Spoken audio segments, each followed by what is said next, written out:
Hi. അങ്ങനെ നമ്മൾ തൃശ്ശൂരുള്ള തോമസേട്ടൻ്റെ വീട് കുറേ ദിവസമായിട്ട് വീഡിയോസൊന്നും ഇട്ടിട്ടുണ്ടായിരുന്നില്ല. തോമസേട്ടൻ്റെ വീടുണ്ടായിരുന്നു നല്ല ഒരു വീടിൻ്റെ ഇപ്പോൾ വളരെ കമ്മിയാണ് നമ്മൾ വീഡിയോസ് ഇടുന്നത്. മെയിൻ പ്രശ്നം ട്രാവലിംഗ് തന്നെയാണ് എപ്പോഴും പറയുന്ന പോലെ തന്നെ. അപ്പോൾ നമുക്കിപ്പോൾ ഉള്ള ഇതുവരെയുള്ള വിശേഷങ്ങൾ ഒന്ന് കാണാം.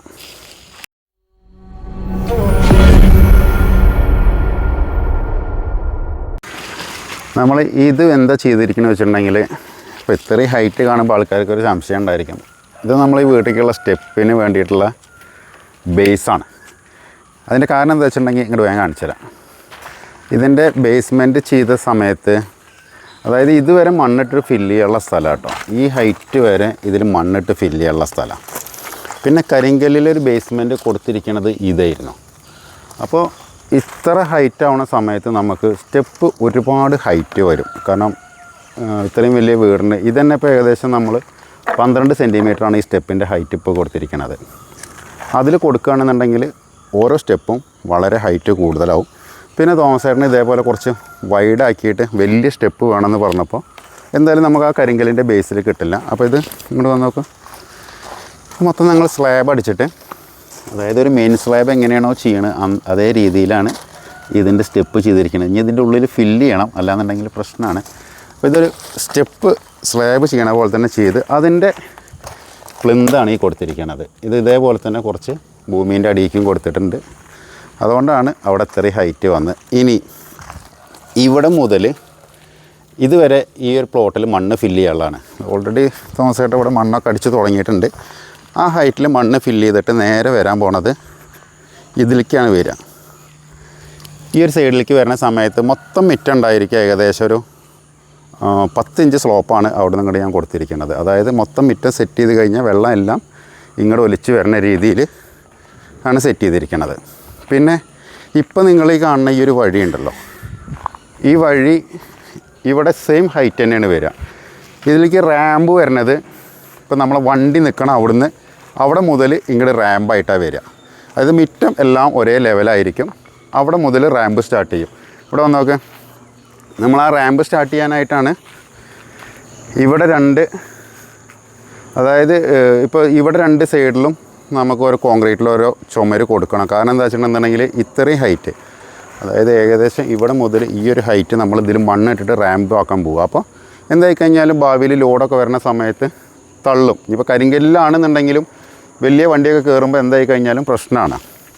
അപ്പോൾ അതിന് നമ്മൾ ഇവിടുത്തെ കോൺക്രീറ്റിൽ തന്നെ നല്ലൊരു ബേസ് ഇട്ടിട്ട് അതിൻ്റെ മുകളിൽ നിന്ന് നമ്മൾ ഇതേപോലെ കമ്പി മുകളിലേക്ക് പൊക്കിയിട്ട് ഇതും ഒരു കോൺക്രീറ്റ് ചുമരാക്കിയിട്ട് തന്നെ ഇടണം. ഇത് ഈ വീടിൻ്റെ ഒരു പ്രത്യേകത എന്ന് പറഞ്ഞു കഴിഞ്ഞാൽ വീട് ഫുള്ളി കോൺക്രീറ്റാണ്. അത് ഞങ്ങൾ ചെയ്യുന്നുണ്ട്. നിങ്ങൾ സൈഡ് നോക്കി നോക്കൂ, ഇതിൻ്റെ മതിലും എല്ലാ സാധനവും വീടിൻ്റെ കോൺക്രീറ്റാണ്. അതായത് ബേസ്മെൻറ്റ് മാത്രമാണ് കരിങ്കല്ല് ചെയ്തിരിക്കുന്നത്. ഞങ്ങൾ ഒരുപാട് ആൾക്കാർ വിളിക്കാറുണ്ട് മതിൽ ചെയ്യുമെന്ന് ചോദിച്ചിട്ട്. ഇപ്പോൾ സത്യം പറഞ്ഞു കഴിഞ്ഞാൽ തോമസേട്ടനും നമ്മളോട് ചോദിച്ചാണ് ഇതിൻ്റെ മതിൽ ചെയ്തു തരുമോ മനോജെന്ന്. ഞങ്ങൾക്ക് ഒരുപാട് വർക്കുള്ള കാരണം കൊണ്ട് മതിൽ ചെയ്യാൻ ഒന്നാമത് ഞങ്ങൾ മതിലെടുക്കാറില്ല. പിന്നെ അത് മാത്രമല്ല ഈ മതിൽ മാത്രമായിട്ട് ചെയ്യുന്ന ഇഷ്ടം പോലെ ആൾക്കാരുണ്ട്. ഞാൻ കാണിച്ചു തരാം, ഇങ്ങോട്ട് വാ. അതായത് ഒരുപാട് ആൾക്കാർ വിളിച്ച് ചോദിക്കാറുണ്ട് നിങ്ങൾ മതിൽ ചെയ്ത് തരുമോ നിങ്ങൾക്ക് മതിൽ ചെയ്യണമെന്നുണ്ടെങ്കിൽ ഞങ്ങൾ അതേ മെത്തേഡിൽ മതിൽ ചെയ്യുന്ന ആൾക്കാരുണ്ട്. നിങ്ങളുടെ അടുത്ത് നമ്പറില്ലാന്നുണ്ടെങ്കിൽ മതിൽ ചെയ്യേണ്ട ആൾക്കാരെ നമ്പർ ചോദിച്ചു കഴിഞ്ഞാൽ നമ്മൾ നമ്പർ തരാം. കാരണം ഇത് നോക്കി നോക്കൂ, സെയിം 4 ഇഞ്ച് തിക്നെസ്സിൽ ഞങ്ങൾ ചെയ്യണം അതേപോലെ ഷീറ്റ് വെച്ചിട്ട് തന്നെയാണ് ഇതിൻ്റെ മതിൽ ചെയ്തിരിക്കുന്നത്. അവർക്ക് അതിൻ്റേതായ ഷീറ്റും കാര്യങ്ങളൊക്കെ ഉണ്ട്. ഇപ്പോൾ ഈ ഒരു വീട് മൊത്തം അതായത് ഇത് ഏകദേശം എത്ര 70 സെൻറ്റ് ഇട്ടില്ലേ, അത്രയും ഏരിയ ഇത് ഇവിടെയൊക്കെ കണ്ടോ ഫുള്ള് കോമ്പൗണ്ടും ചുറ്റോറും ഇതിൻ്റെ ഇതേ കോൺക്രീറ്റ് മതിൽ തന്നെയാണ് ചെയ്തിരിക്കുന്നത്. അപ്പോൾ കോൺക്രീറ്റ് മതിൽ ചെയ്യേണ്ട ആൾക്കാർ നമ്പർ കിട്ടാഞ്ഞിട്ടാണെന്നുണ്ടെങ്കിൽ പറഞ്ഞോളൂ, ഞങ്ങൾ തരാം. നമ്മൾ എന്തായാലും മതിൽ ചെയ്യണില്ല. ഇപ്പോൾ നമ്മൾ ഇതിൻ്റെ അപ്സ്റ്റെയറിൽ 2 ബെഡ്റൂമാണുള്ളത്. ആ അപ്സ്റ്റെയറിൻ്റെ വർക്ക് ഇപ്പോൾ നടന്നുകൊണ്ടിരിക്കുകയാണ്. അതേ സമയം തന്നെ നമ്മൾ താഴത്തെ വീടിൻ്റെ വയറുവലിയും കാര്യങ്ങളൊക്കെ കഴിഞ്ഞു. ഇനി ഇതിൻ്റെ പുട്ടിയുടെ വർക്ക് സ്റ്റാർട്ട് ചെയ്യണം. അതേപോലെ തന്നെ ഇതിൻ്റെ കബോർഡ്സിൻ്റെ വർക്ക് അതെല്ലാം സ്റ്റാർട്ട് ചെയ്ത് ഓൾറെഡി ഗ്രാനൈറ്റും കാര്യങ്ങളൊക്കെ ഇവിടെ ഇറക്കി വെച്ചിട്ടുണ്ട്. അപ്പോൾ വർക്ക് നിൽക്കാത്ത രീതിയിൽ തന്നെ നമ്മൾ ഓരോ സ്റ്റേജായിട്ട് ഇങ്ങനെ ചെയ്തുകൊണ്ടിരിക്കുകയാണ്. ഇനി ഉള്ളിൽ വയറ് വലിച്ചൊക്കെ കാണിച്ചു കൊടുക്കും. ഞാൻ മുന്നേ ഈ പൈപ്പുകളൊക്കെ ഇട്ട സമയത്ത് പറഞ്ഞായിരുന്നു ഇത് നമുക്ക് ലൈറ്റ് പോയിൻറ്റ്സ് കൊടുക്കാൻ വേണ്ടിയിട്ടാണ്. അതേപോലെ എല്ലാ പില്ലേഴ്സിലും നമ്മളിട്ടുണ്ട്. അപ്പോൾ വയറെങ്ങനെ വലിക്കുക എന്ന് ഒരുപാട് ആൾക്കാർ എപ്പോഴും ചോദിക്കുന്നതാണ്. എങ്ങനെയാണ് നിങ്ങൾ ആദ്യം പൈപ്പ് എന്തൊക്കെ ഇട്ട് വെച്ച് കഴിഞ്ഞാൽ വയറ് വലിക്കുക എന്നുള്ളത്. ഇപ്പോൾ ഏകദേശം നിങ്ങൾ കണ്ടില്ലേ, ഇപ്പോൾ ഇതൊക്കെ നമ്മൾ ചെയ്യണ സമയത്ത് ചെയ്തത് ഇതിൻ്റെ സീലിങ്ങിലൊക്കെ കാണിച്ചു നോക്കുക. ഇതൊക്കെ നമ്മൾ സ്പോട്ട് ലൈറ്റ് ഇടാനായിട്ട് എല്ലാം കറക്റ്റ് പ്ലാൻ ചെയ്ത് കഴിഞ്ഞാൽ ഇതേപോലെ സിമ്പിളായിട്ട് വയർ വലിക്കാൻ പറ്റും. അപ്പോൾ വയർ വലിക്കാനൊന്നും അതിലൊരു ബുദ്ധിമുട്ടുമില്ല. ഇപ്പോൾ എല്ലാ ആൾക്കാർക്കും, അതായത് നമ്മൾ എത്ര പറഞ്ഞിട്ടും മനസ്സിലാവാത്ത കാര്യം, ചില ആൾക്കാർ ഇപ്പോഴും കമൻറ്റിലൂടെ ചോദിക്കുന്ന കാര്യം, പൈപ്പ് ആദ്യം ഇട്ട് ഡി ബി എല്ലാം വെച്ച്, ഡി ബി അല്ല സ്വിച്ച് ബോക്സ് വെച്ച് കഴിഞ്ഞാൽ എങ്ങനെ വയർ വലിക്കുന്നുള്ളത് ഒരുപാട് ഇതിൽ കാണിച്ചു തന്നിട്ടുണ്ട്. ഈ വീടിൻ്റെ 10 വീഡിയോസ് നമ്മൾ വർക്കിംഗ് വീഡിയോ ഇട്ടിട്ടുണ്ട്. അന്ന് നമ്മൾ വെച്ച ഡി ബിയുടെ ഗ്യാപ്പാണിത്. നമ്മൾ എത്ര പൈപ്പ് ഇട്ടായിരുന്നു നോക്കൂ. അതേപോലെ തന്നെ അതിൽ ഇപ്പോൾ ഈ വീടിൻ്റെ വയറിങ് വലിച്ച് കറക്റ്റ്, അതായത് ഡി ബിൻ്റെ പോയിന്റിലേക്ക് കൊടുന്ന് വെച്ചിരിക്കുകയാണിത്. ഇനി പൈപ്പുകൾ ബാക്കിയാണ്, കണ്ടോ. ഇത് അപ്സ്റ്റെയറിലേക്ക് പോകാനുള്ള പൈപ്പുകൾ എല്ലാം നമ്മൾ ഇതിലിട്ട് വെച്ചിട്ടുണ്ട്. അതായത് ഈ അപ്സ്റ്റെയറിലേക്കുള്ള കണക്ഷൻ ഇതിൽ നിന്നാണ് പോകേണ്ടത്. ഇനി അത് കൂടാണ്ട് വേറൊരു സംശയമുണ്ട് ആൾക്കാർക്ക്. ഇപ്പോൾ ഇത് നമ്മൾ വീട് വെക്കുന്ന സമയത്ത് വെച്ച ഡി ബിയാണ്. ഒരു അഡീഷണൽ ഡി ബി നിങ്ങളെ ചുമരുമ്പോൾ വെക്കാൻ പറ്റുമെന്ന് ചോദിക്കുന്ന ആൾക്കാർക്കാണ്. ഇപ്പോൾ ഇവിടെ ഒരു ഡി ബിയുടെയും കൂടി ആവശ്യം വന്നു. നമ്മളവിടെ കട്ട് ചെയ്തിട്ട് ഇതേപോലെ ഡി ബി വെച്ചു. അതേപോലെ പുറത്തും വെച്ചിട്ടുണ്ട്. ഇവിടെ നമ്മൾ ഇൻസൈഡ് ഓൾറെഡി നമ്മൾ ബെഡ് സ്വിച്ചിൻ്റെ ഡി ബി ഉണ്ടായിരുന്നു. അപ്പോൾ നമ്മൾ ഇവിടേക്ക് കോളിംഗ് ബെല്ലിനും ഈ ഹാളത്തെ ലൈറ്റിനുമായിട്ട് ആ സമയത്ത് ഇവിടെ വെച്ചിട്ടുണ്ടായിരുന്നില്ല. സിമ്പിളായിട്ട് കണ്ടോ, ഇവിടെ കട്ട് ചെയ്തെടുത്തു, നമ്മളിവിടെ ഡി ബി വെച്ചു. ഇതാണ് ഇപ്പോൾ ആ പൈപ്പിന് കട്ട് ചെയ്ത പാട്. ഇതിപ്പോൾ ഇവിടെ ഗ്രാനൈറ്റ് വരാൻ പോകുന്ന സ്ഥലമാണ്. ഇനിയിപ്പോൾ അല്ലാന്നുണ്ടെങ്കിൽ പ്ലാസ്റ്ററിങ്ങോ പുട്ടിയോ വരും. അപ്പോൾ നിങ്ങൾ ചോദിക്കണത് കോൺക്രീറ്റിൻ്റെ ചുമരാണെങ്കിൽ എങ്ങനെയാണ് ഈ പൈപ്പ് കട്ട് ചെയ്തെടുക്കുക എന്നുള്ളത് ഇപ്പോൾ മനസ്സിലായില്ലേ. അതായത് സാധാരണ എങ്ങനെയാണോ നിങ്ങൾ നോർമൽ വീടിന് ചെയ്യുന്നത് അതേ രീതിയിൽ ഇതിനും ചെയ്യാൻ പറ്റും. അതുകൊണ്ട് ഭാവിയിൽ കോൺക്രീറ്റ് ആയി കഴിഞ്ഞാൽ എവിടെയെങ്കിലും ഒരു പോയിന്റ് ഇട്ടില്ലെങ്കിൽ ഞങ്ങൾ എങ്ങനെ അഡീഷണൽ ഇടുക എന്ന് ഒരുപാട് ആൾക്കാർ ചോദിക്കലുണ്ട്. അവർക്ക് വേണ്ടിയിട്ടാണ്. ഇനി കട്ടിങ് ഒഴിവാക്കിയിട്ട് ഇപ്പോൾ ഈ ഒരു ബെഡ്റൂമിലേക്ക് പോകുമ്പോൾ മുകളത്തെ വെള്ളം വന്നിട്ട് ഇവിടെ ഒരുപാട് ഇത് വരുന്നുണ്ട്. ബെഡ്റൂമിൽ നമ്മൾ നിങ്ങളോട് ആദ്യം പറഞ്ഞായിരുന്നു, ഡോറ് തുറന്ന് കയറുമ്പോഴുള്ള പോയിൻറ്റ്സ് നമ്മളിവിടെ ഡി ബി വെച്ചിട്ടുണ്ടായിരുന്നു. നിങ്ങൾ കണ്ടില്ലേ, ഈ വയറൊക്കെ ചുമര ഒരു കട്ടിങ്ങും ഇല്ലാണ്ടാണ് എടുത്തിരിക്കുന്നത്. ഈ ചുമര ഇവിടെയും കാണിച്ചു കൊടുക്കുക, അടിയും കാണിച്ചു കൊടുക്കുക. അതേപോലെ തന്നെ ഈ റൂമിൽ ഇപ്പോൾ നമ്മളിത് ആദ്യം വലിച്ചിട്ടതാണ്. ഇതാണ് ബെഡ് സ്വിച്ച് വരുന്നത്. ആ ബെഡ് സ്വിച്ചിൻ്റെ അവിടെ നിങ്ങൾക്കൊരു കട്ടിങ്ങും കാണാൻ പറ്റില്ല. എല്ലാ വയറും ഇതിൽ വന്നിട്ടുണ്ട്. എല്ലാ പോയിൻറ്റ്സിലും ഇപ്പോൾ ഇത് ബാത്റൂമിനുള്ളതാണ്. ബാത്റൂമിലേക്ക് കയറുന്നതിൻ്റെ അവിടെയും നമ്മൾ ആദ്യം ഇട്ട് വെച്ചിട്ടുണ്ട്. അപ്പോൾ അതൊക്കെ കറക്റ്റ് പ്രോപ്പർ പ്ലാൻ ആണെന്നുണ്ടെങ്കിൽ എല്ലാം അതായിട്ട്. ഇതിപ്പോൾ ഇവിടെയാണ് മിറർ വരുന്നത്. ആ മിറർ വരുന്നതിന് നമ്മളിവിടെ ഒരു 8MD വെച്ചിട്ടുണ്ട്. അതേപോലെ തന്നെ ഇതുണ്ട് ഇവിടെ ഇതൊക്കെ ഇതിവിടെ കണ്ണാടിക്ക് പോകാനുള്ള ലൈനാണ്. അതടക്കം നമ്മളിവിടെ പൈപ്പ് കൊടുത്തിട്ടുണ്ട്. ഇനി ഇവിടെ കട്ട് ചെയ്തിട്ട് അതിലേക്ക് കയറ്റാൻ മാത്രമേ ഉള്ളൂ. ഈ കാര്യങ്ങളൊക്കെ പോസിബിളാണ്. ഇനി ഇൻ കേസ് ഓഫ് മോഡിഫിക്കേഷൻ എന്തെങ്കിലും വേണമെന്നുണ്ടെങ്കിൽ അതും പറ്റും. ഈ കാണുന്ന പോയിൻറ്റ്സൊക്കെ ആദ്യം നമ്മൾ പ്ലാൻ ചെയ്തിട്ടുണ്ട്. നമ്മളെ സീലിങ്ങിലും എല്ലാ സ്ഥലത്തും ഒരു കട്ടിങ്ങും ഇല്ലാണ്ട് നമ്മളിട്ട സ്ഥലങ്ങളിലൊക്കെ അതാത് സ്ഥലങ്ങളിലൊക്കെ നമ്മൾ വയറ് വലിച്ച് കറക്റ്റായിട്ട് വയറ് വലിച്ചിട്ടുണ്ട്. അപ്പോൾ വയറ് വലിൻ്റെ കാര്യത്തിൽ ഇനി ഒരാൾക്കും നമ്മളോട് സംശയങ്ങൾ ചോദിക്കരുത്. കാരണം ഹാളിൻ്റെ സീലിങ്ങിലൊക്കെ നോക്കി നോക്കും. പിന്നെ ഈ വീടിൻ്റെ മെയിൻ സ്ലാബിൻ്റെ വീഡിയോ ആണ് തോന്നുന്നുണ്ട് അവസാനമായിട്ടിട്ടത്. നമ്മൾ 12 അടി ഹൈറ്റിൽ ചെയ്ത വീടാണ്. നമ്മൾ ഈ വീട് ചെയ്യാൻ വിൽബെക്സിൻ്റെ വയറാണ് നമ്മൾ യൂസ് ചെയ്തത്. ഇത് തൃശ്ശൂരൻ ഉള്ളൊരു കമ്പനിയാണ്. നമ്മൾ നേരെ ഫാക്ടറിയിൽ പോയിട്ട് അവരിൽ നിന്ന് പർച്ചേസ് ചെയ്തതാണ്. അപ്പോൾ എല്ലാ ആൾക്കാർക്കും ഇപ്പോൾ ഇതിൻ്റെ ഗേജ് കാര്യങ്ങളൊക്കെ അറിയാൻ ഇത് എടുക്കുന്ന കേബിളിൻ്റെ തിക്നെസ്സാണ്. അപ്പോൾ ഇതൊക്കെ ഇലക്ട്രീഷ്യന്മാർക്ക് കാണുമ്പോൾ മനസ്സിലാവും നമ്മൾ ഏത് ക്വാളിറ്റി വയറിട്ടിട്ട്. ഇത് നമ്മൾ തോമസ് ഏട്ടൻ്റെ റിക്വയർമെൻ്റ് ആണ്. നാട്ടിലുള്ള കമ്പനി. അതുമല്ലാണ്ട് ഞങ്ങൾക്കും നല്ല അഭിപ്രായമാണ് അവരെ കുറിച്ചിട്ട്. അപ്പോൾ ഒരുപാട് വീടുകൾ നമ്മൾ ഇപ്പോൾ കോട്ടയം അടിച്ചിറുള്ള വീടും ഇതേ ബ്രാൻഡ് വെച്ചിട്ടാണ് വലിച്ചിരിക്കുന്നത്.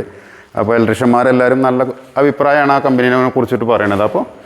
ഇപ്പോൾ വി-ഗാർഡാണോ ഏത് ബ്രാൻഡാണെന്നുണ്ടെങ്കിൽ നമുക്ക് കുഴപ്പമൊന്നുമില്ല. അതൊക്കെ നിങ്ങളെ റിക്വയർമെൻറ്റിനനുസരിച്ചിട്ട് നിങ്ങൾക്ക് ഏതാ ഇഷ്ടം ആ വയറ് വലിക്കണേ കൊണ്ട് നമുക്ക് വലിയ പ്രശ്നങ്ങളൊന്നുമില്ല. അതേപോലെ തന്നെ ഇതിൻ്റെ സീലിങ്ങും കാര്യങ്ങളൊക്കെ ഇത് പൊളിച്ചതിന് ശേഷം നിങ്ങൾ ഇതുവരെ കണ്ടിട്ടുണ്ടായിരിക്കില്ല. അതിൻ്റെ ബീമിൻ്റെയും കാര്യത്തിൻ്റെയൊക്കെ പെർഫെക്ഷൻ എങ്ങനെയുണ്ട് കാണുമ്പോൾ സൂപ്പറായിട്ടുണ്ടോ. ഇനി നമുക്കിതിൽ എന്ത് വർക്ക് ഇനി സ്റ്റാർട്ട് ചെയ്യണമെന്നുണ്ടെങ്കിലും ആദ്യം ഇതിൽ ഫെറോ സിമെൻറ്റിൻ്റെ കബോർഡിൻ്റെ വർക്ക് കഴിയണം. ആ കബോർഡിൻ്റെ വർക്ക് കഴിഞ്ഞാൽ മാത്രമേ ഉള്ളൂ നമുക്ക് ഇനി പുട്ടിയാണെന്നുണ്ടെങ്കിലും എന്താണെങ്കിലും സ്റ്റാർട്ട് ചെയ്യാൻ പറ്റുക. കാരണം എന്താ വെച്ചിട്ടുണ്ടെങ്കിൽ നോർമലി പ്ലാസ്റ്ററിങ് കഴിഞ്ഞിട്ടോ അല്ലെങ്കിൽ പുട്ടിയിട്ടോ എല്ലാവരും ഫെറോ സിമെൻറ്റ് ചെയ്യും. പിന്നെ അതിൻ്റെ മുകളിൽ രണ്ടാമത് ഫെറോ സിമെൻറ്റിൻ്റെ മുകളിൽ പുട്ടിയിടാനായിട്ട് ആദ്യം ചെയ്യണം. ഇതിപ്പോൾ അതിൻ്റെ ആവശ്യം വരുന്നില്ല. കാരണം നമ്മൾ ഈ ഫെറോ സിമെൻറ്റിൻ്റെ എല്ലാ വർക്കും കഴിഞ്ഞതിന് ശേഷം ഫസ്റ്റ് ഡയറക്റ്റായിട്ട് എല്ലാത്തിനും ഒറ്റ സെയിം ഇതിൽ പുട്ടിയിടുക. അതിന് ശേഷം നമുക്ക് ഗ്രാനൈറ്റിൻ്റെ വർക്ക് സ്റ്റാർട്ട് ചെയ്യാൻ പറ്റും. അപ്പോൾ ഇവിടെയും എല്ലാ സ്ഥലത്തും ഇതിലാണെങ്കിൽ ഒരുപാട് ഫെറോ സിമെൻറ്റിൻ്റെ വർക്ക് വരുന്നുണ്ട്. ഓൾറെഡി നമ്മൾ അളവെല്ലാം എടുത്ത് പോയിട്ടുണ്ട്. അതിൻ്റെ വീഡിയോ അത് ഫെറോ സിമെൻറ്റിൻ്റെ വർക്ക് കഴിഞ്ഞിട്ട് അതിൻ്റെ സെപ്പറേറ്റ് വീഡിയോ വരും. ഇത് ഈ ബെഡ്റൂമിലൊക്കെ ഇതിലെ കബോർഡ്സ് വരുന്നത് അത്യാവശ്യം വലിയ കബോർഡാണ് വരിക. അതായത് ഞാൻ അതിന് മുന്നേ പറഞ്ഞിട്ടുണ്ടായിരുന്നു, നമുക്ക് ഈ ഒരു ചുമര് മൊത്തം കബോർഡായിട്ടാണ് വരിക. 12 അടി ഹൈറ്റാണല്ലോ വരുന്നത്. അപ്പോൾ ഇവിടെ മുതൽ ഫെറോ സിമെൻറ്റ് സ്റ്റാർട്ട് ചെയ്യും. എന്നിട്ട് ഈ ഒരു ഫുള്ളും ഹൈറ്റും അതേപോലെ തന്നെ അതിൻ്റെ ടോപ്പ് ഹൈറ്റും. അപ്പോൾ ഇവിടെ ഒരു ബേ വിൻഡോ, സാധാരണ ബേ വിൻഡോ പുറത്തേക്ക് ഉണ്ടെങ്കിൽ പകരം ഇവിടെ ഒരു ബെഞ്ച് പോലെ ഉണ്ടായിരിക്കും. അതൊക്കെ ഈ ഫെറോ സിമെൻറ്റ് തന്നെയാണ് നമ്മൾ ചെയ്യുക. പിന്നെ അതിൻ്റെ മുകളിൽ ഒന്നുമില്ലെങ്കിൽ ഗ്രാനൈറ്റ് ഇടാം, അല്ലാതെ കുഷ്യനാണെന്നുണ്ടെങ്കിൽ കുഷ്യൻ ഇടാം. അപ്പോൾ ഇതേപോലത്തെ 2 ബെഡ്റൂമുണ്ട്. അപ്പോൾ ഇതൊക്കെ മൊത്തം ഫുൾ ഹൈറ്റിൽ വരണം. അതേപോലെ തന്നെ കിച്ചണിലും ഫുൾ കബോർഡായിട്ടാണ് വരിക. ഞാൻ അന്നേ പറഞ്ഞിട്ടുണ്ടായിരുന്നു, നമ്മൾ കോട്ടയത്ത് ചെയ്ത പോലെ ഫുൾ ഹൈറ്റിൽ ആണ് അവിടുത്തെയും കബോർഡ്സ് എല്ലാം വരുന്നത്. പിന്നെ ഇതൊന്ന് കാണിച്ചു കൊടുക്കുക. അങ്ങനെ ചെയ്തിട്ടുണ്ടെന്ന് നമ്മളെന്തെങ്കിലും ഒരു സാധനം കാണിച്ചു കഴിഞ്ഞാൽ പറയും എല്ലാവരും ഇതൊക്കെ എല്ലായിടത്തും ചെയ്യണതാണെന്നല്ലേ. അപ്പം നമ്മളും കണ്ടിട്ടുണ്ട് ഇതേപോലത്തെ ഡെക്കോട്ടിൻ്റെ വീഡിയോ തന്നെ കണ്ടിട്ടുണ്ട് ഇതേപോലത്തെ സ്റ്റെയർ ചെയ്തിരുന്നത്. പക്ഷേ ഇതിനൊരു ആവശ്യമുണ്ട്, അതുകൊണ്ടാണ് നമ്മളിങ്ങനെ ചെയ്തിരിക്കുന്നത്. കാരണം ഇത്രയും വലിയ ഹാളിൽ തോമസ് ചേട്ടന് അതിന് രണ്ടിനും അറ്റാച്ച്ഡ് ബാത്റൂമുണ്ട്. ഒരു ബാത്റൂം വേണം പറഞ്ഞു. പക്ഷേ ആ ബാത്റൂം നമ്മൾ നോർമലി ഇങ്ങനത്തെ കോണി കൊടുത്തിട്ട് അവിടെ കൊടുക്കുകയാണെന്നുണ്ടെങ്കിൽ ഒരാൾ പെട്ടെന്ന് കയറി വന്നു കഴിഞ്ഞാൽ എന്തായാലും അറിയാം അതൊരു ബാത്റൂമാണെന്നല്ലേ. ആ ഒരു ഒറ്റ കാരണം നമ്മൾ ആ ബാത്റൂമിൻ്റെ ആ ഒരു ചുമര് ഒഴിവാക്കാൻ വേണ്ടിയിട്ടാണ് നമ്മൾ ഈ ഒരു രീതിയിൽ ഈ സ്റ്റെപ്പ് ആക്കുന്നത്. ചില ആൾക്കാർക്ക് നല്ല അഭിപ്രായം ഉണ്ടാവും, ചില ആൾക്കാർ തെറിയും പറയും. രണ്ടിനും നമുക്ക് കുഴപ്പമില്ല, കാരണം നമുക്ക് രണ്ടും ആവശ്യക്കാരാണ്. അതായത് സത്യം പറഞ്ഞാൽ തെറി പറയുന്ന ആൾക്കാരാണ് കുറച്ച് കൂടുതൽ വേണ്ടത്. നല്ലത് എപ്പോഴും പറയുമ്പോൾ എന്താ പ്രശ്നം വെച്ചിട്ടാ വീഡിയോ റീച്ച് ആവണില്ല. ആരെങ്കിലും 4 തെറി പറയുമ്പോഴാണ് ശരിക്കും വേറൊരുത്തന്നെ വന്ന് കയറി നോക്കാൻ അല്ലേ. നല്ലൊരു ബാഡ് കമൻറ്റ് ഇട്ട് കഴിഞ്ഞാൽ അതിൻ്റെ അടിയിൽ കുറേ ആൾക്കാർ നോക്കാണ്ടാവും. അപ്പോൾ ഇതാണ് നമ്മളെ ബാത്റൂം. ഇത് ഓഫീസ് റൂമാണ് തോമസ് ചേട്ടൻ്റെ. അപ്പോൾ ഇവിടെ ഇങ്ങനെ ഒരു ബാത്റൂമുള്ള കാര്യം ഹാളിൽ ഇരിക്കുന്ന ഒരാൾക്ക് ഇതിൻ്റെ ഫുള്ള് വർക്ക് കഴിഞ്ഞ് കഴിഞ്ഞാൽ മനസ്സിലാക്കാൻ പറ്റില്ല എന്നാണ് ഞാൻ വിചാരിക്കുന്നത്. ഇനി ബാക്കിയൊക്കെ ഇതിൻ്റെ ഓരോ അപ്ഡേഷനും ഓരോ വർക്കുകൾ കഴിയുമ്പോഴേ ഉള്ളൂ നമുക്ക് നിങ്ങൾക്ക് കാണിച്ചു തരാൻ പറ്റുക. കാരണം ഇപ്പോൾ വീടിൻ്റെ ഒരു ഫുൾ പിക്ചർ എന്താണെന്നുള്ളത് തോമസ് ചേട്ടനും കൂടി ചിലപ്പോൾ അറിയണ്ടാവില്ല. സത്യം പറഞ്ഞാൽ നമ്മളെ മനസ്സിൽ മാത്രമേ ഉള്ളൂ. ഇപ്പോൾ ഈ കബോർഡ്സിൻ്റെ ചെയ്യുകയാണെന്നുണ്ടെങ്കിലും നമ്മൾ ഓരോ ആൾക്കാരെ ഇത് പെരുമാറ്റത്തിനനുസരിച്ചിട്ടാണ് ഓരോരുത്തർക്കും നമ്മളിത് ചെയ്ത് കൊടുക്കുന്നത്. ഞങ്ങൾ സ്ട്രക്ചർ വർക്ക് കഴിഞ്ഞാൽ ശരിക്കും ഞങ്ങൾ വർക്ക് തീർന്നു. പക്ഷേ ഇതിൻ്റെ ഓരോ വർക്കുകളും തോമസ് ചേട്ടൻ ഇപ്പോൾ കണ്ടില്ലേ, ഇപ്പോൾ ബാക്കിയുള്ള എല്ലാ വർക്കുകളും നമ്മളോട് ചോദിച്ച് മനോജനെ ചെയ്താൽ മതി എന്ന് പറയുന്ന ഒരൊറ്റ കാരണം കൊണ്ടാണ് ഇതൊക്കെ നമ്മൾ റിസ്ക് ഏറ്റെടുക്കുന്നത്. കാരണം ഇത് പെരിന്തൽമണ്ണ നമ്മളെ വീട്ടിൻ്റെ അടുത്തുള്ള ആളാണ് ഇവിടുത്തെ ഫെറോ സിമെൻറ്റിൻ്റെ വർക്ക് ചെയ്യണത്. അങ്ങനെ ചെയ്യുമ്പോഴുള്ള ബുദ്ധിമുട്ട് എന്താണെന്ന് വെച്ച് കഴിഞ്ഞിട്ടുണ്ടെങ്കിൽ, ഇപ്പോൾ നമ്മൾ സ്ട്രെച്ചറിൻ്റെ വർക്ക് കഴിഞ്ഞു. നമ്മൾ സ്ട്രെച്ചറിൻ്റെ വർക്ക് കഴിഞ്ഞാൽ ശരിക്കും നമ്മൾക്ക് അടുത്ത സൈറ്റിലേക്ക് ഇൻവോൾവ് ആവാം, അങ്ങോട്ട് പോവാം. ഇപ്പോൾ ഞാനിതിൻ്റെ ഫെറോ സിമെൻറ്റിൻ്റെ ആളെ കൊടുത്തിട്ട് ഇവിടെ അളവെടുത്തത് തന്നെ ഒരു ദിവസം രാത്രി 3 മണിക്കാണ്. കാരണം നമ്മൾ ടൈമില്ലല്ലോ, ഇങ്ങനെ പോണ സമയത്ത് വേണമല്ലോ ആളെ കൊണ്ടാനേ. 3 മണിക്ക് ആളെ വിളിച്ചു കൊടുന്ന് ഇവിടെ കൊടുന്ന് ഇത് അളവ് എടുത്ത് ഇനി ഇത് ഉണ്ടാക്കി കഴിയുന്നവരെയും പിന്നെ അതിനെന്തെങ്കിലും പറ്റി കഴിഞ്ഞാൽ അതൊക്കെ എൻ്റെ റിസ്ക്കിലാണ് വരിക. എന്നാലോ ഫെറോ സിമെൻറ്റ് ആ ചെയ്യണ ആ ചേട്ടന് എത്രയാണോ എമൗണ്ട്, ആ എമൗണ്ട് നേരെ തോമസ് ചേട്ടൻ്റെ നിന്ന് മേടിച്ച് ആൾക്ക് കൊടുക്കുക എന്നുള്ളത് മാത്രമേ ഉള്ളൂ നമ്മൾ ഉത്തരവാദിത്തം.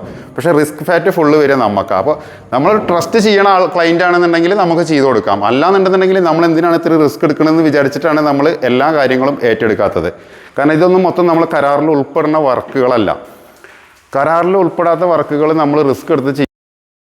ഒന്നുമില്ലെങ്കിൽ നമുക്കൊരു സാറ്റിസ്ഫാക്ഷൻ കിട്ടണം. അതായത് ക്ലയൻറ്റ് നമ്മളെന്ന് നല്ല രീതിയിൽ സംസാരിച്ചാൽ തന്നെ നമുക്കതായി. പക്ഷേ നമ്മളെന്തെങ്കിലും ചെയ്ത് കൊടുത്തിട്ട് നമ്മൾക്ക് നോർമലി ഒരു കോൺട്രാക്ടർക്ക് എന്ത് ചെയ്ത് കഴിഞ്ഞാലും ലാസ്റ്റ് കുറ്റം ഉണ്ടാവുള്ളൂ. അപ്പോൾ പിന്നെ ഇങ്ങനത്തെ ഇപ്പോൾ ഈ വീട് ചെയ്തതിന് ഇപ്പോൾ ഒരു കുറ്റം പറയുകയാണെങ്കിൽ കുഴപ്പമില്ല, കാരണം നമ്മളിത് കരാറിൽ പെട്ടതാണ്. അപ്പോൾ അവർക്ക് എന്ത് വേണമെങ്കിൽ പറയാം. അപ്പോൾ നമ്മൾ കരാറിലില്ലാത്ത വർക്ക് നമ്മളൊരു ഹെൽപ്പ് ചെയ്തിട്ട് നമ്മളെ കുറ്റം പറയുമ്പോൾ നമുക്ക് സങ്കടം. അപ്പോൾ അതുകൊണ്ട് മാക്സിമം നമ്മളത് ഒഴിവാക്കാനാണ് ശ്രമിക്കാറ്. പക്ഷേ ഫുൾ ഉത്തരവാദിത്തം നമ്മളൊരു വീട് ഏൽപ്പിക്കുകയാണെന്നുണ്ടെങ്കിൽ അതെല്ലാ കാര്യങ്ങളും അതിൻ്റേതായ രീതിയിൽ നമ്മൾ ചെയ്ത് കൊടുക്കും. കാരണം ഞങ്ങൾക്ക് ഈ വീടെന്ന് പറഞ്ഞു കഴിഞ്ഞാൽ ഞങ്ങൾക്കൊരു ഡെമോ ആണ്.